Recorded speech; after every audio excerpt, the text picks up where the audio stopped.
So just like some seconds just for all the participants to be here.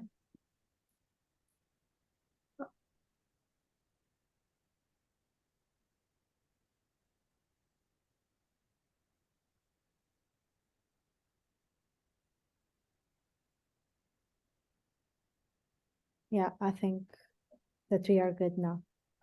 So, hi everyone. My name is Inês and I'm the Events and Campaigns Manager at SmartStream. Thank you so much for joining this SmartStream webinar on how can you successfully prepare for the upcoming UPI mandate. We're Linda Kaufman, our EVP of Reference Data at SmartStream, and Emma Kaliamaki, Managing Director at ANNA DSB. So on 15th of August, SmartStream announced a new partnership with ANNA DSB, where SmartStream is the reference data aggregator for the UPI service. This webinar will have the duration of 30 minutes, 20 minutes presentation and 10 minutes Q&A. Feel free to leave your questions in the Q&A box. I will read them after the presentation. And now I'm going to hand over to Linda. Thank you, Inês, and welcome everyone. We're thrilled to be here today discussing what I think is a very relevant and timely topic. We, in this industry have lots and lots of acronyms that we use. And we are going to add to that list of acronyms with the new identifier, the UPI. So I'm going to bring up the presentation so that you're not just seeing Emma and I.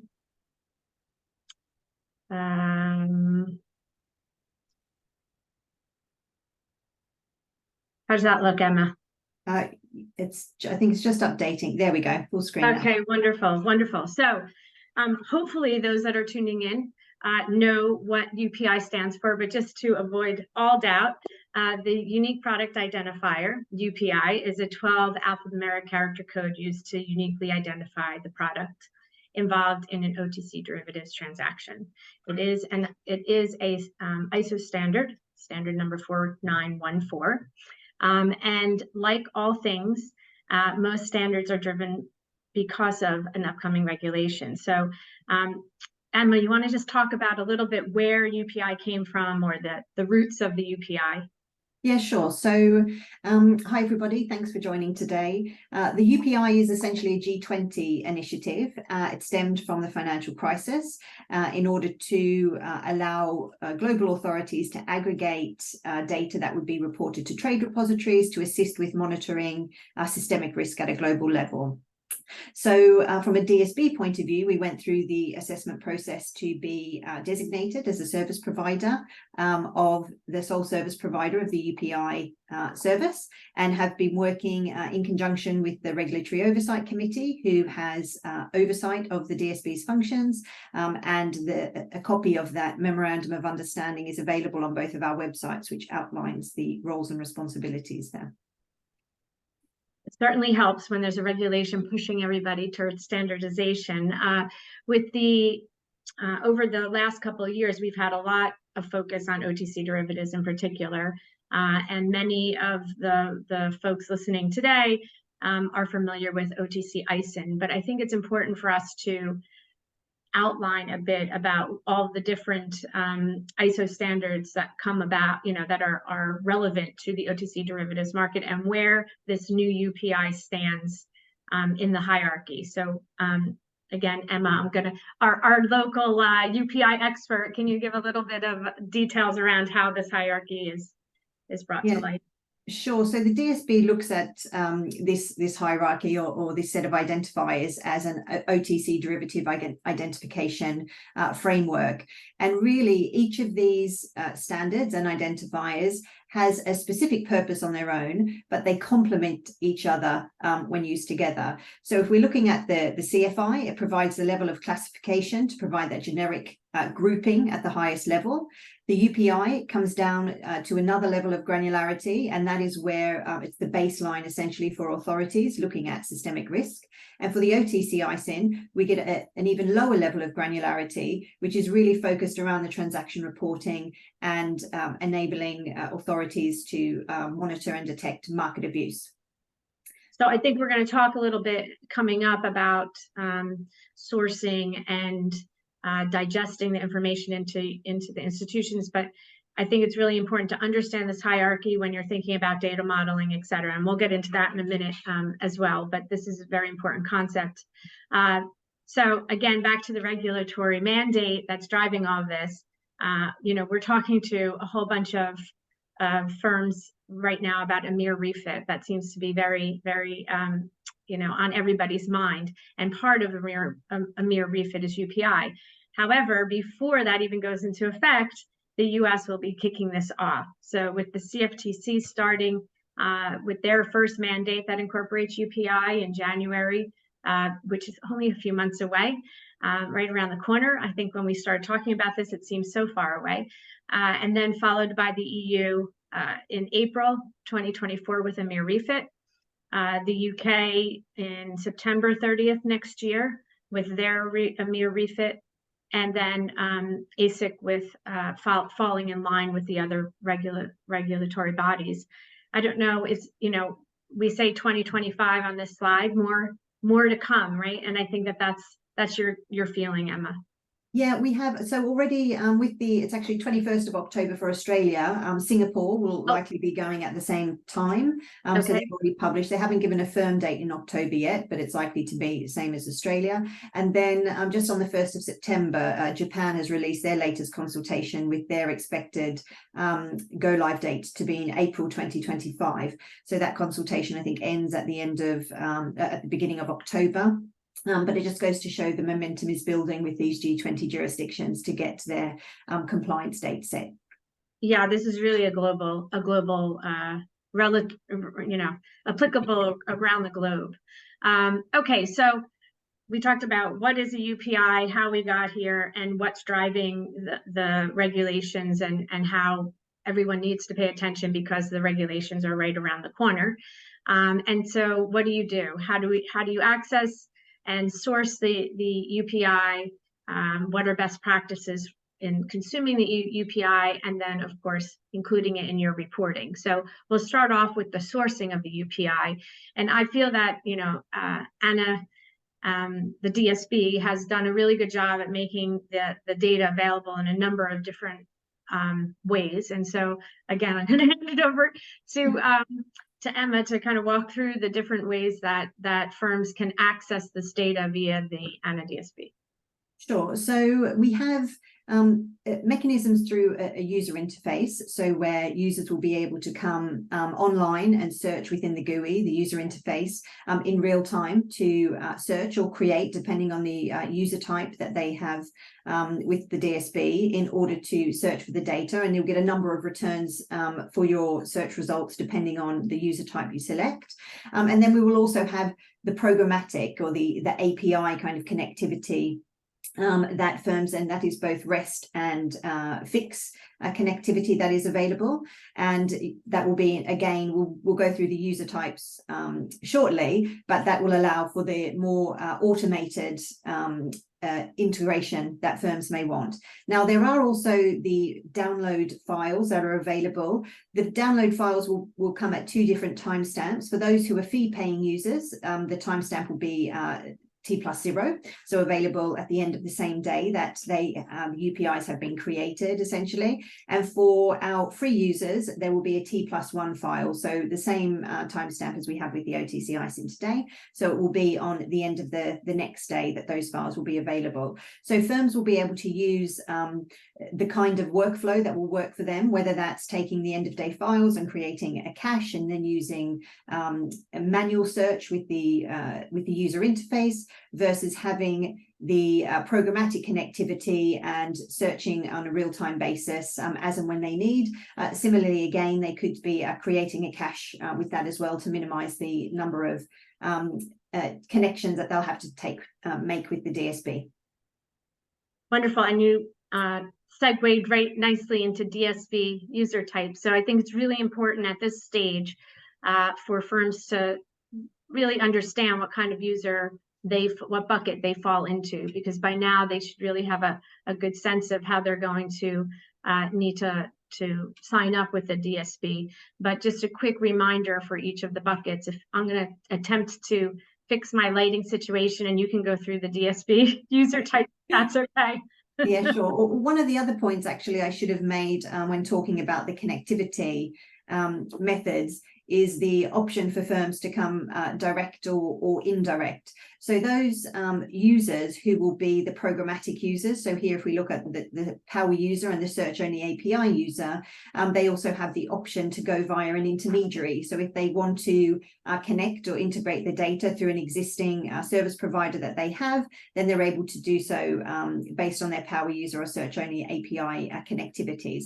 Now with the power user, we're talking about the higher volumes that are expected, whether that is for search or create. So the DSB's model, although their number of creations you need are one of the aspects to do with fee-paying users, we see that consumption of the data is actually just as important, and everyone benefits from the data that is created. So there's no differentiation. If you want to search or create, it's the same for a power user or search only. The same thresholds apply depending on what you then want to use them for is down to your user workflows.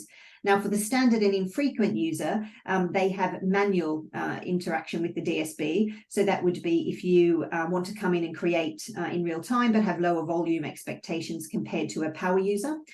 You can also combine the different user types. So if you want to be a search only API user, so you can have the connectivity, that systematic search, the benefit of that programmatic connectivity, and build your cache, and then actually use an infrequent user model to then just complement that to do the low volume creations that you may need.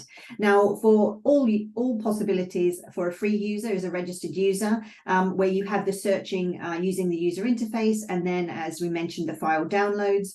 From the power to search only standard and infrequent on the T+0 basis, and for registered users on a T+1 basis. But the registered user also has access to the real-time search facility within the user interface. Wonderful. And yes, we are certainly working with, as one of those intermediators, we are certainly working with our clients, and I do think that people are giving this the attention that it needs, which is wonderful, but hopefully that's widespread. And I think that you're seeing that in some of the numbers that are connecting to UAT, which we'll get into in a moment. So I know recently the DSB published the user fees. So I was wondering if you could talk a little bit about the cost recovery basis, how that model is in effect for the DSB, and how this came about, the pricing, and explain it a little bit more. Sure. So core principles of the DSB are the cost recovery model, and that's built in whether it's via the governance under ISO or the governance under the Regulatory Oversight Committee. So each of the service provisions is operated on a standalone basis. We have an obligation to ensure that they have a separate cost recovery model and that we do not bundle the services. So that's quite important. That if you're contributing to the UPI, if the OTC ISIN, and you're also benefiting with UPI, for example, you have to have a separate model. You have to have a separate agreement to use UPI through your OTC ISIN, for example. Now, with the annual fees, the two key components of those fee model variables are the actual, the total cost of the DSB and the number of users per user type. Now, given the UPI is a new service, we don't have the number of users known yet. So we did undertake a market sizing exercise with some external consultant in order to help us better gauge the number of users that we would expect. As a a result of that, as well as then going back to the intermediaries we've been working with and speaking to, so market participants, to understand if those estimates seemed appropriate. We then proceeded to use the numbers that had been in the previous fee model final report as the basis for moving forward. Now, we do understand that there could be some divergence over time. This model is based on the OTC ISIN model, but given the dynamic with the UPI and being less granular than the OTC ISIN, we're committed to having another review of the fee model once the service has gone live, roughly 2 years, in order to take what users have been, how they've been using the service, and feed that into the fee model methodology. But for starting, when we go live in October, anyone who joins us this year, the user fees there are set for the full 5 quarters that they would be onboarded for, and then the annual fee is the middle figures there in relation to each of the individual user types. Wonderful, thank you. So now we've discussed what a UPI is, how do you get it, and offers a lot of flexibility around how you can source the data. Now you know how you can license the data and what buckets, and so we wanted to talk a little bit about consuming the data and things that you need to keep in mind.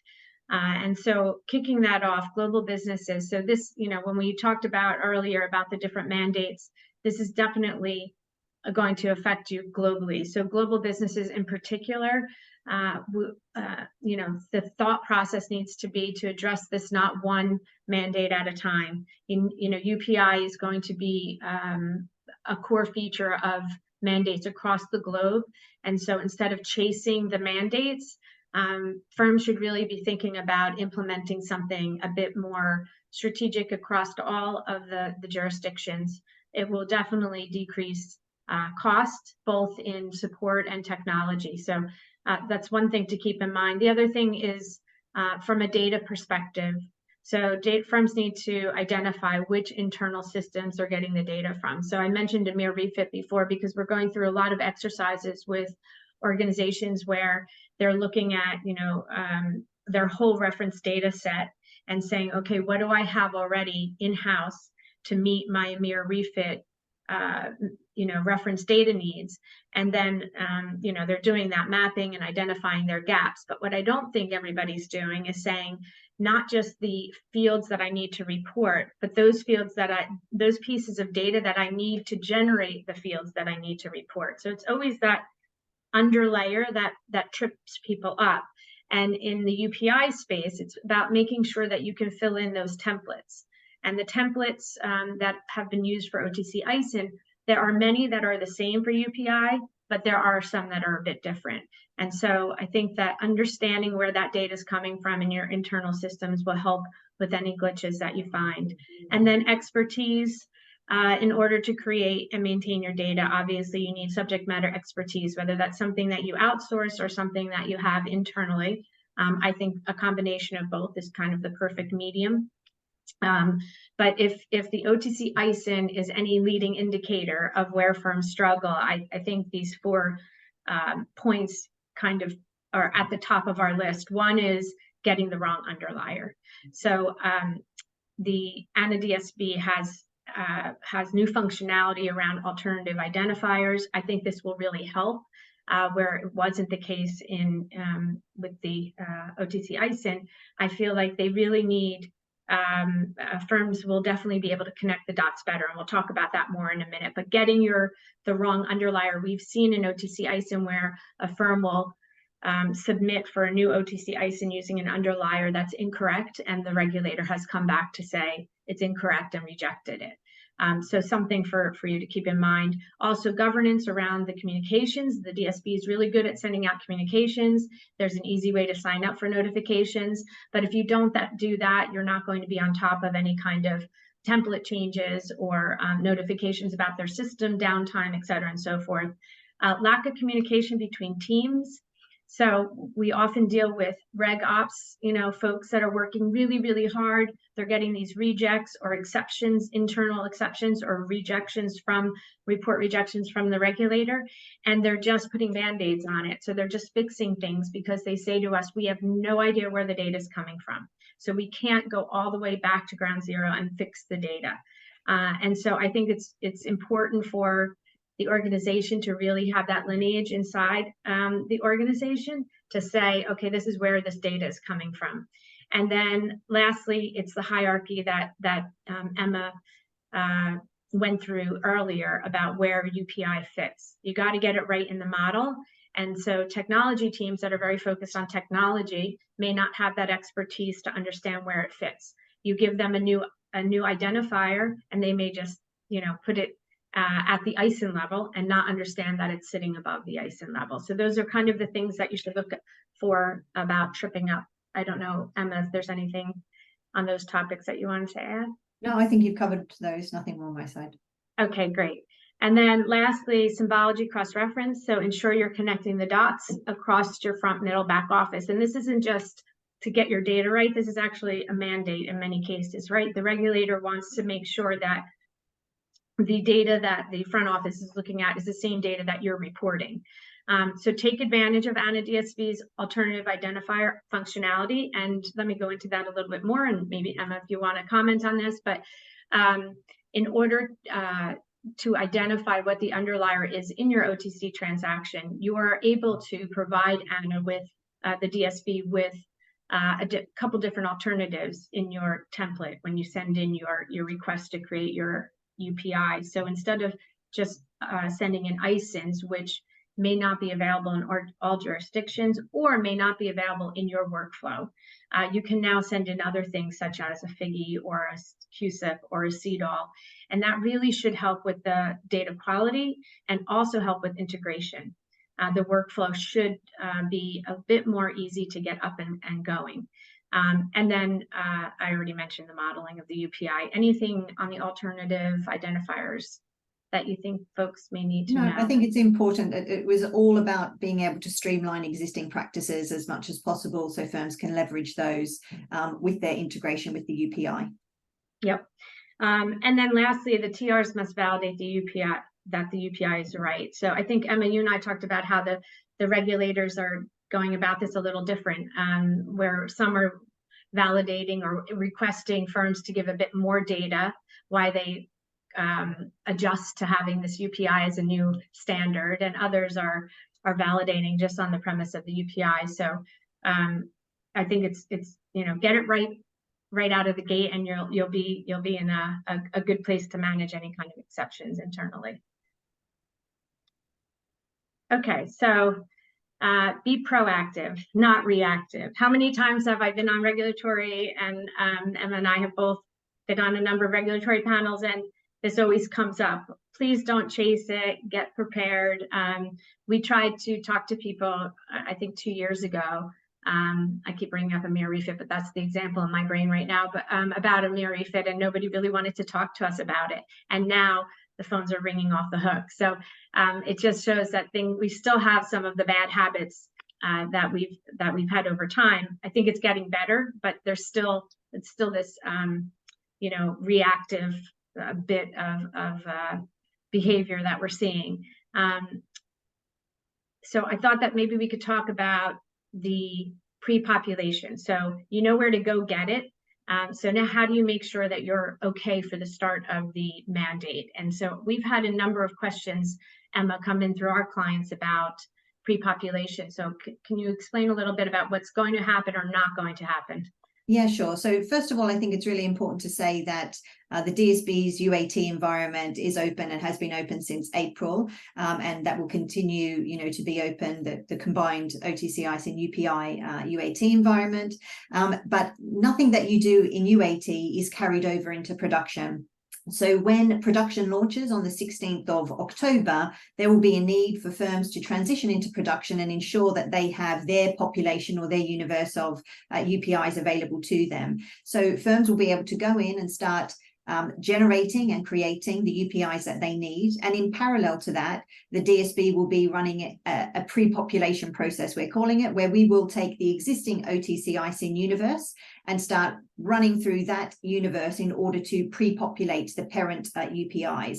So just to make sure everyone's clear, because of the relationship and the hierarchy between the CFI, UPI and the OTC ISIN, with the OTC ISIN being most granular, there will be potentially multiple OTC ISINs for a UPI parent. So the DSB will be making that relationship within the database between the existing OTC ISINs and the UPIs, but firms can at any time go in and generate the UPIs that they need and should really focus on their universe of UPIs to get them populated for the timeframes that they need. That's wonderful. And I think, Inesh, how are we doing on time? Because I'm realizing that the presentation is blocking my time.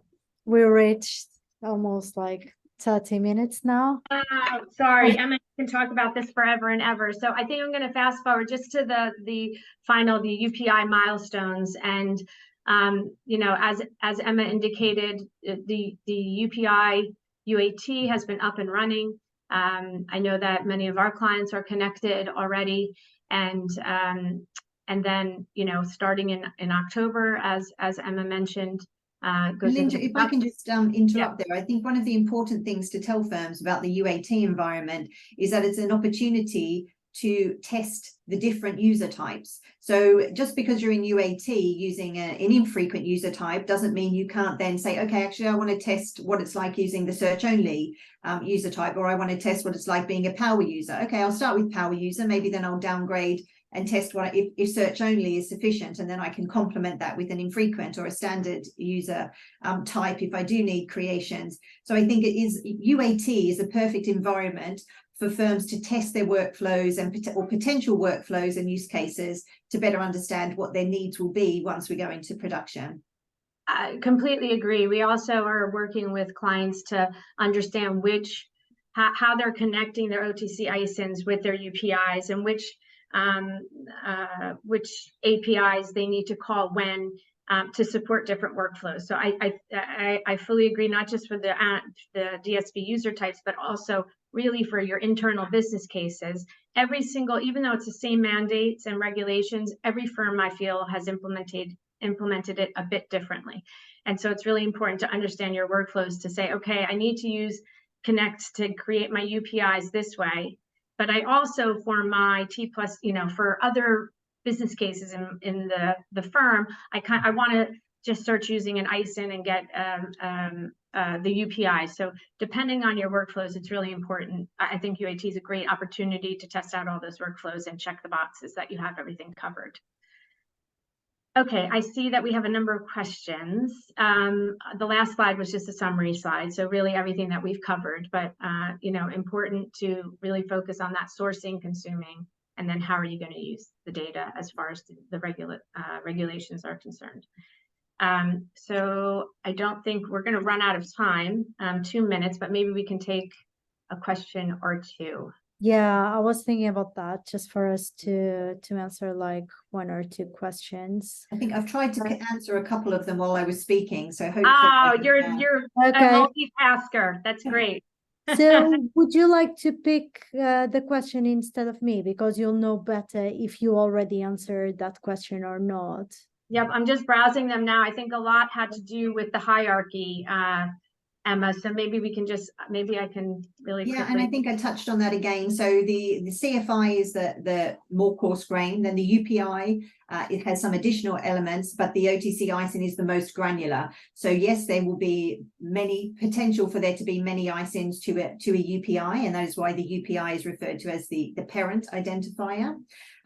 Once a UPI is created, that UPI for that set of product attributes is available for everybody to use. So you don't have to recreate it unless the attributes are different than a unique, you know, another UPI would be generated.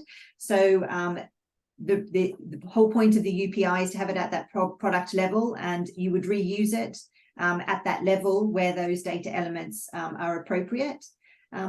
There was another question about are you able to combine the user types? As I mentioned, you can, depending on your workflow and your needs, you can combine a search only programmatic with then a manual creation user type.